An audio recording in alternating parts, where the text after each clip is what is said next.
Good morning, everybody. It's Kathy here. I'm just seeing if I actually have reception and give everybody a chance to jump in here. As you can see, I'm out in my greenhouse, which is still winterized because we've just been having a really cold late spring. So I have not done much in here yet. It's still being stored, bags of sawdust and all the rest of it. But I've gotten some really questions over the last few weeks here on greenhouses and just in general.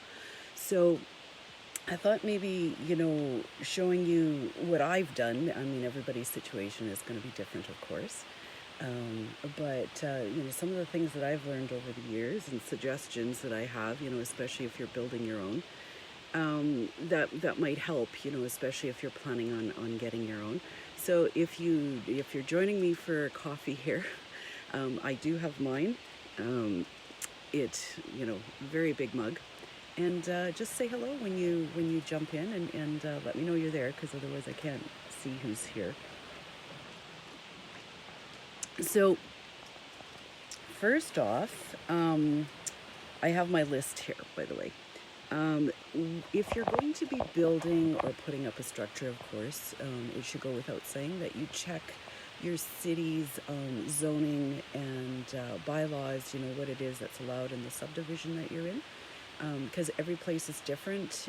I know here, as long as it's not on a permanent foundation, you really don't have to worry about it. And we put ours up on big beams. Like, we have our greenhouse on a raised bed. And so because it's movable, like, we can always take, hey, Sally, we can always take and deconstruct it and move it if necessary. They don't care. We didn't need building permits, and we're not out where any kind of structure has to be approved by an organization. So we're very lucky that way. It's one of the reasons we bought where we did. But where you are, your city might have very strict, much stricter laws about, the structure, what it looks like, that sort of thing. So once you've checked it to see what it is that you're allowed to do, where you're allowed to put it, all that, it of course becomes, what kind of structure it is that you want. So I'm going to show you what we did with ours here. And ours is several years old. I'm going to switch this around. So, it's getting a little bit dilapidated. I'm going to get one more year out of it here before we completely reconstruct again. But what we did, I don't know if you can see those that aluminum frame, okay? This was one of those tent structures that you can get, like, at the hardware store, that you can use, like, to store your car or extra goods under. It's like a big plastic tent, but with a metal frame. And the cover finally went, so we used this. And we got, like, if you can see in the back there, we used, I'll turn this around and get up closer here. We used just inexpensive wooden laths and attached them right into the metal on the outside, and then attached all the plastic to that. And if I walk down to the other end of my greenhouse, I'm going to lose reception, because, of course, being I spend all my time here, is the worst reception in the entire yard.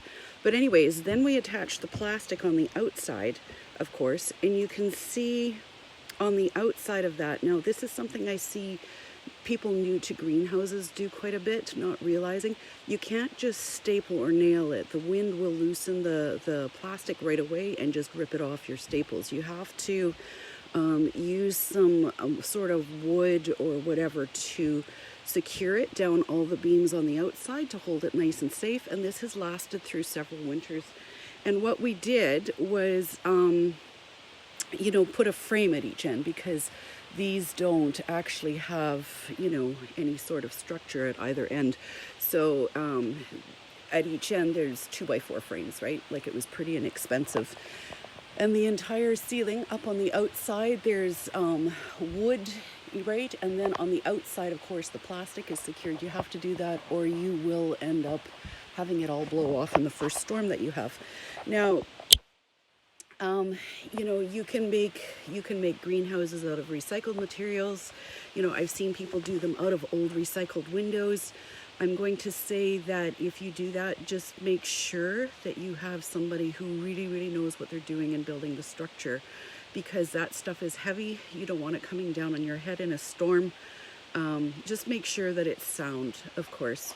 Now, we ended up doing something that's quite a big, considered quite a big no-no, depending on who it is you're talking to. We ended up with old railroad ties that are, you know, 12 by 12 inches, I think, that we built our raised bed from. Now, we didn't have anything else at the time. These were free, and they were probably about 50 years old. Everybody that I know of in the older generations always used railroad ties. The problem with them is that they have a lot of chemicals that preserve them. I mean, they last for like 100 years, 120 years, however long it is. And so they can leach those chemicals into the soil.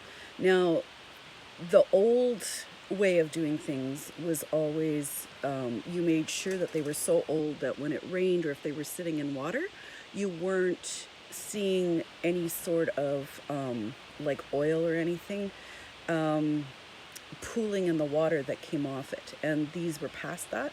Now, my father-in-law, and you know, he's close to 80 here, and I mean, he's had his garden built out of that for 40 years or however long it's been.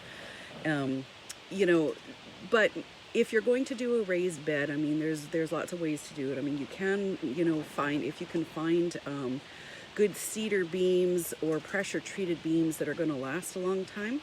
They are expensive, but if you're planning on having your greenhouse for 20, 30, 40 years, you know, you want to invest in something that's going to, you know, go a good distance, right? Quality, right?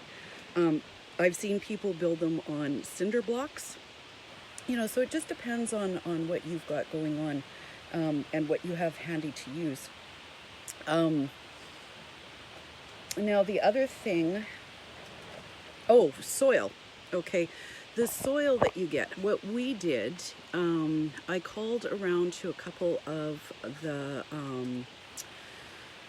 landscaping companies here, because they're always, you know, putting up new construction. They've always got projects and stuff going on, and I let them know I was looking for good black organic topsoil because I was wanting to plant a garden. And they said, yeah, at that moment in time, they did have some stuff coming. It took a few days. But I ordered it by the dump truck load and a trailer. And so I think it ended up being like 16 cubic feet or cubic yards is what it's called. I'm not sure. Ask and see, because there's a lot of different sizes of trucks, of course. But they came and just backed it right in here, dumped it beside the greenhouse, and then we just had to use wheelbarrows and put it all in. And I think it cost about $250, right? Now, I'm up in Canada, up in northern Canada. It's going to vary where you are, but there's ways of getting a goodly amount of soil in. That doesn't necessarily mean you have to go out and dig out in the forest and haul it back in buckets and stuff. I mean, do you know what I mean? And the other thing I've seen too, I took a look like on, I think it was the Lowe's website, just to see, you know, for some people who might not have this option. And they do have the big bulk bales of soil, and even have delivery, right? So you would need to figure out how much you need for the size that you want. But it didn't look like they were that expensive either. And I mean, you're looking at getting your initial soil in, and then you can maintain it and keep it going with compost and whatever. You're looking at a long-term thing here, right? So I think altogether, with the materials that we had and the plastic and stuff, I think altogether we spent maybe $500. And we've had it for, I don't even know how many years here. And like I say, we're going to have to replace the plastic or rebuild here. Hey, Joanne, thanks for stopping in. Now, for plastic, if you're going to go this route, like what we've built here, you need really, really heavy duty plastic. Don't cheap out and go for the thinner stuff, because it won't last. It just won't last with the winds and the snow. There is a bit of maintenance, of course, to this. This last year here, as you can see, there was a few things I kind of duct tape it together. It doesn't matter here where we live. I just didn't want to have to deal with, redoing the greenhouse this year. But of course, most people probably aren't going to, have it look like this. And, you want something a little nicer and more permanent in the yard. It was what we had at the time, and so that was what we had to do. Now, back to the soil before I forget. When you get your soil in, if it's not coming from Lowe's or anywhere you get it actually, just make sure and test your soil pH. Like we had, this soil was good black soil. It had been composted, but it had a lot of bark in it mixed in because it's coming off up on the mountain where they were putting in, I think, a new subdivision or something, right? So a lot of trees and stuff, and it was quite acidic, and so we had to amend it so that it was actually good for growing plants in. So just always make sure and check your soil, no matter how good it is where it comes from. You're going to need to probably adjust it a little bit, especially as far as pH goes.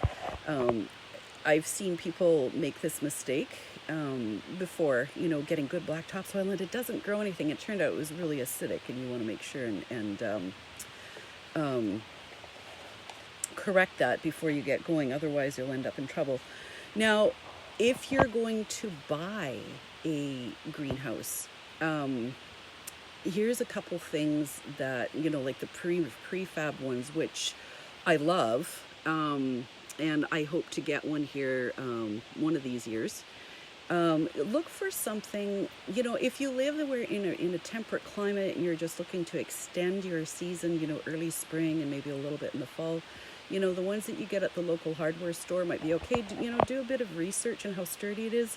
But here's the big thing that I see people not doing is always, always, always make sure that it's strapped down properly and secured, because if you end up with a good windstorm in the summer, it'll just lift that thing off and, dump it over in your neighbor's yard or something, and you're done.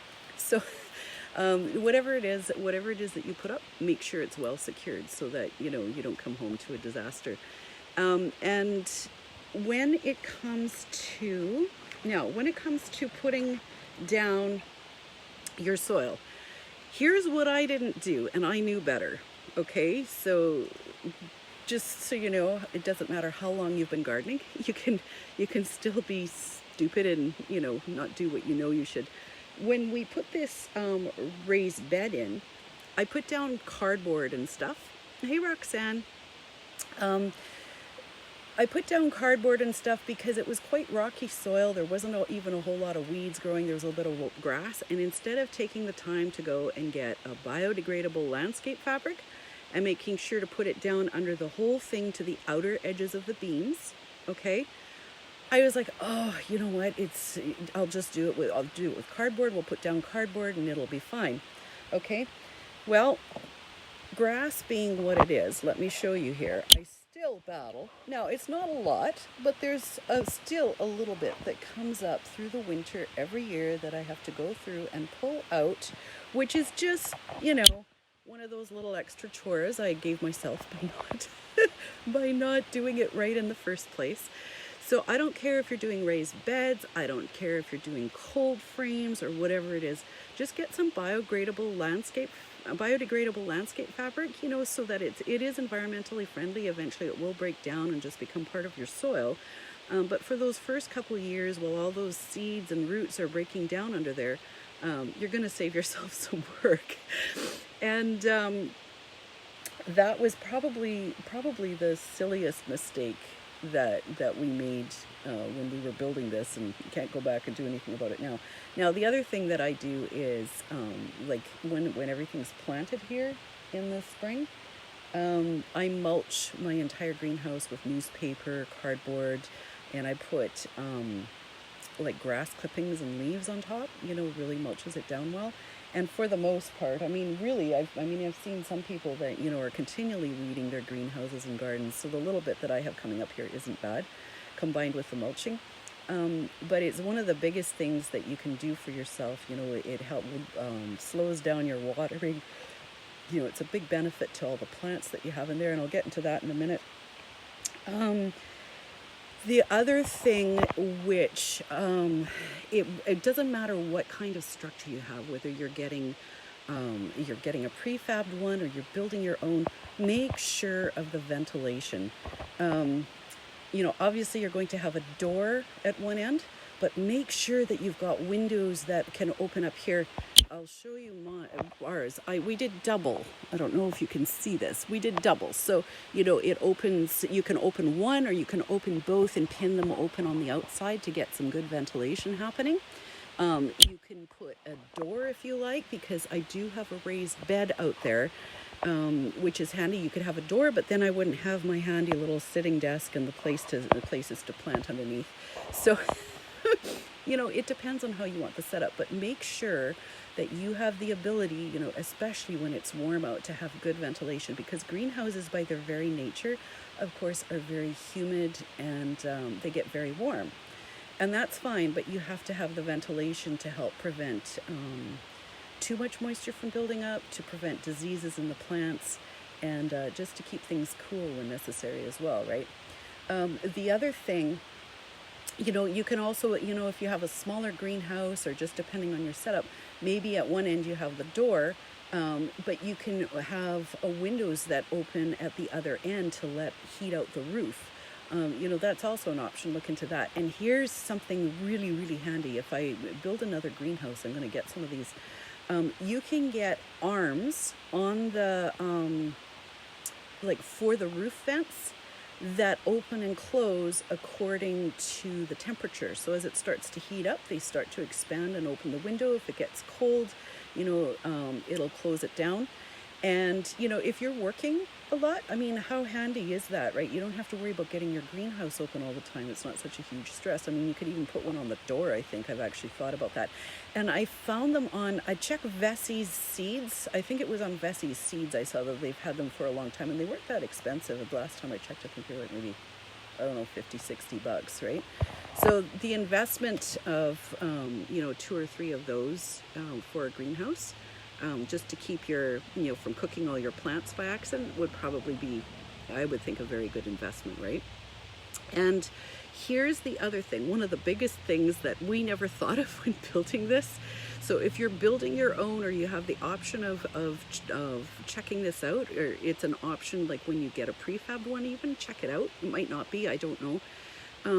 Make sure when you build your door that it's big enough to get a wheelbarrow in, especially if it's a bigger greenhouse like this, because carrying everything from the door or shoveling everything from the door is kind of a pain in the butt, okay?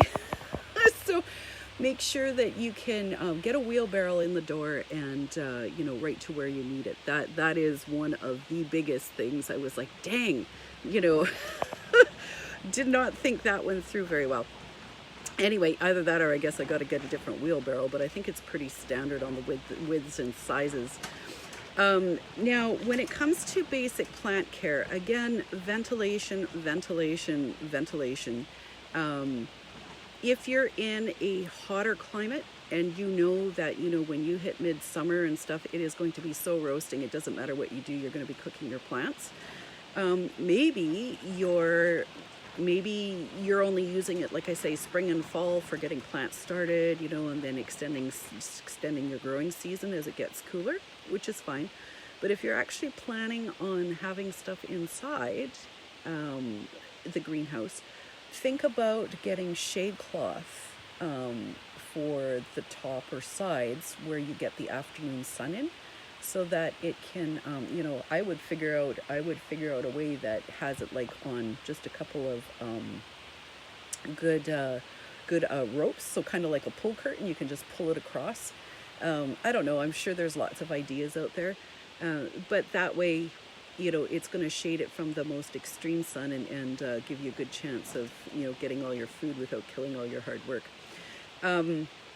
Now, when it comes to plant care, a lot of it depends on what you're growing, of course, but usually your greenhouses you use for all your hot weather stuff. I start early lettuces and things in the spring, but they don't like the heat. So, that's a very early spring thing. And then it gets taken over by things like your tomatoes, tomatillos, peppers, eggplants, cucumbers, all that sort of stuff, because they really like and thrive in the heat, of course.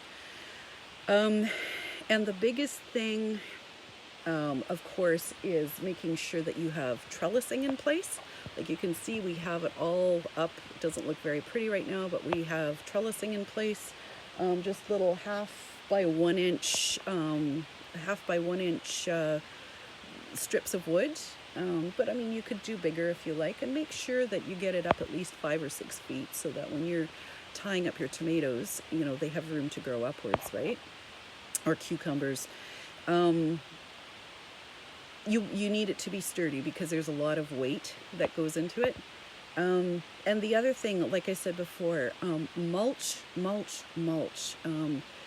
There's so many extremes in the moisture loss and heat and cold, you know, between day and nighttime. And especially with things like tomatoes, they love the heat, but they actually like their feet, you know, they like their roots to stay at much more even temperatures and moistures. And if you can avoid those extremes of water loss and everything else, you're going to avoid problems like with blossom end rot and, you know, just a variety of things that are very, very common. Because blossom end rot, you'll see it out there, for example, it's lack of calcium. Well, it is and it isn't. If you've amended your soil well, as an example, you've given it good fertilizer, good organic fertilizer and all that, chances are you have enough calcium. The problem is when the soil gets too dry, your tomatoes or peppers or whatever it is can't pull up the nutrients properly. They can't pull up that calcium properly that they need in those microscopic amounts. And so you end up with blossom end rot. And it isn't because it isn't in the soil, it's because it has to have a certain moisture content to be able to do it, and you need to keep it consistent. It's when you have those extremes of drying out and then we overwater and that it becomes a real problem. And mulching helps you avoid pretty much all of that. And here's the other thing. I've never actually put it in. I know people that have, is putting in a little bit, some inexpensive drip irrigation on a timer, especially if you don't want to take time watering. I like being out in my greenhouse early in the morning with my coffee, you know, putting a container of water to the roots of each plant and whatever, just making sure that it's fine. But if you're looking to really save time and energy, get a simple drip irrigation system and experiment with it, you know, a couple times a week for 10 minutes or whatever it is that's needed, just to keep everything just as damp as it's needed. You don't want it soaking wet, but just damp. That's another way you can save yourself time and make it easy. But the mulching in general just saves you so much time. You're not weeding, you're not worrying about your plants. And I've had it so that in the summer, where I've come in, and even with all the ventilation and everything, it was so hot some days, the plant leaves were actually drooping, but it was just them closing up from the sun a little bit, and their roots were nice and damp, and as soon as it cooled up in the evening, they opened up again. And I never had a problem with blossom end rot or anything, simply because I had that mulching in, and their roots were cool and they had enough moisture. So, you know, there's a lot of things that just putting things in properly can save you so much time and worry down the road, right? And I think that's about it in general. I keep my tomato plants and all that stuff pruned, because it would turn into a complete jungle in here, so I have better airflow. Maybe where you are, it's drier, you know, maybe you don't worry about that. Maybe you let yourself grow into, and let your stuff grow into a jungle outside, and it doesn't matter. I just find for in a greenhouse, you know, I start having problems with rot and not being able to harvest properly and all that stuff. So I don't know if that helps. You know, I don't know if you have any questions, but I'd love to, you know, put a comment in here if you've got a question. I'll see if I can answer it, or, you know, just say hello. I think I'll call it a day here. But of course, all of you who are maybe going to be watching this later, you know, put your questions in below and see if we can get your greenhouse magic started here. And I thank you for stopping in. So you have a good Thursday, and I'll talk to you soon.